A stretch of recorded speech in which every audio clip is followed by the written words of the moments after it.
రైతు రుణమాఫీ విషయంలో కాంగ్రెస్ పార్టీ బహిరంగ చర్చకు సిద్ధమని తెలంగాణలో ఏ గ్రామంలో చర్చ పెట్టినా తాను సిద్ధమని బీఆర్ఎస్ పార్టీ కొల్చారం మండల యువత విభాగం అధ్యక్షుడు కోనాపూర్ సంతోష్రావు అన్నారు.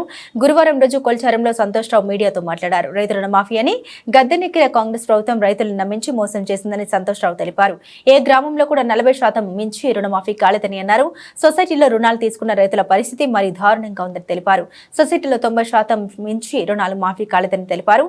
రుణమాఫీ విషయంలో తెలంగాణలో ఏ గ్రామంలోనైనా బహిరంగ చర్చకు సిద్ధమని కోనపూర్ సంతోష్రావు కాంగ్రెస్ పార్టీ నేతలకు సవాల్ విసిరారు.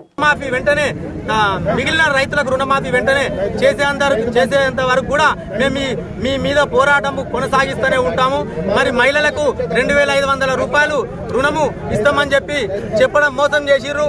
మరి రకరకాలుగా మోసం చేసి గద్దెనెక్కినటువంటి ఈ ముఖ్యమంత్రిని మరి రేపు స్థానిక సంస్థల ఎన్నికల్లో గాని బీఆర్ఎస్ పార్టీ తప్పకుండా అన్ని వర్గాల వారు పోరాడి వారికి తగిన శాక్తి చెప్తారు, తగిన బుద్ధి చెప్తారు అని చెప్పి కూడా నేను ఈ సందర్భంగా తెలియజేస్తూ మరి నేను కొల్చారం మండల యువత విభాగం తరపు నుంచి నేను ఒక సవాల్ విసురుతున్నాను. మరి తెలంగాణ రాష్ట్రంలో ఎక్కడ గాని, ఏ జిల్లాలో గాని, ఏ నియోజకవర్గంలో గాని, ఏ మండలంలో గాని, ఏ గ్రామంలో గాని మరి రైతుల పక్షాన నేను యువత విభాగం తరపున నేను వస్తాను. మరి మీ పార్టీ తరపున ఎవరినైనా మీరు పంపించండి. మీరు సెలెక్ట్ చేసిన గ్రామంలోనే రచ్చ ప్రోగ్రాం పెడదాము.